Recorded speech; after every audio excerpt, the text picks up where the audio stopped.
Good afternoon po, good afternoon mga kabeng-beng, especially sa ating kabeng-beng na tagat Surigao del Sur. So yan, papadala natin sa Surigao del Sur to mga beng-beng. So napakalayo, di po ba, from Pampanga to Surigao del Sur. So Sir Arnel Payak na Surigao del Sur, ito na yung unit mo sir, napaka-pogi. So SPMC long tank na 24 inches long barrel. Meron 27 inches na barrel po na ganyan mga beng-beng, pero yung nagustuhan ni sir is 24 inches po lamang. So long tank na po siya, 20 shots kada refill, tukak mga beng-beng. Yan po ay stainless po ha, hindi po yan chrome mga beng-beng, hindi po yan naka-chrome, stainless po yan, napaka-pogi. Ayan, so dual barrel band, tukak with safe. Ayan po yung safe mga beng-beng. ABS black powder 4x16x44 at silencer na original na gawa ng SPMC.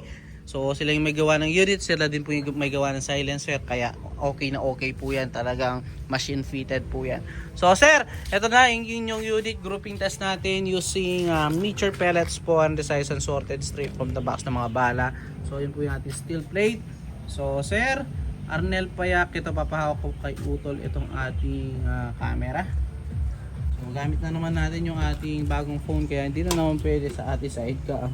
So first shot po tayo mga kabeng-beng.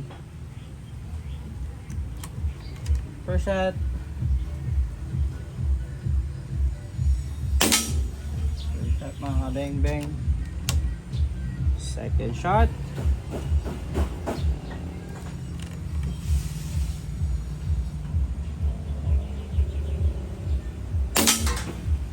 Pellet to pellet po. Pangatlo. Napakaganda tumama. Pang-apat.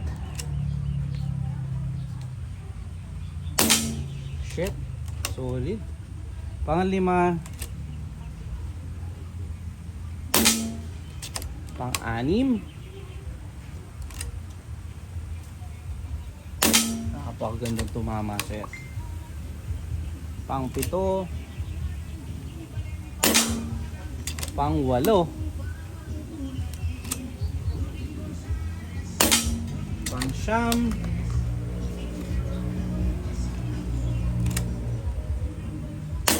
At pang-sampu. So yan, nakita nyo naman sir, napakagandang tumama po. So 10 shots po, wala tayong naging flyer, napakagandang tumama, nakita nyo naman sir.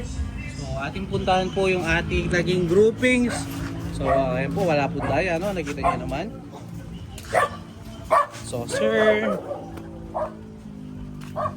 Arnel Payak ng Surigao del Sur, sir, nakita nyo naman, napakagandang tumama, wala naging flyers. So yun mga kabeng-beng, salamat po Sir Arnel Payak. Again, peace out po.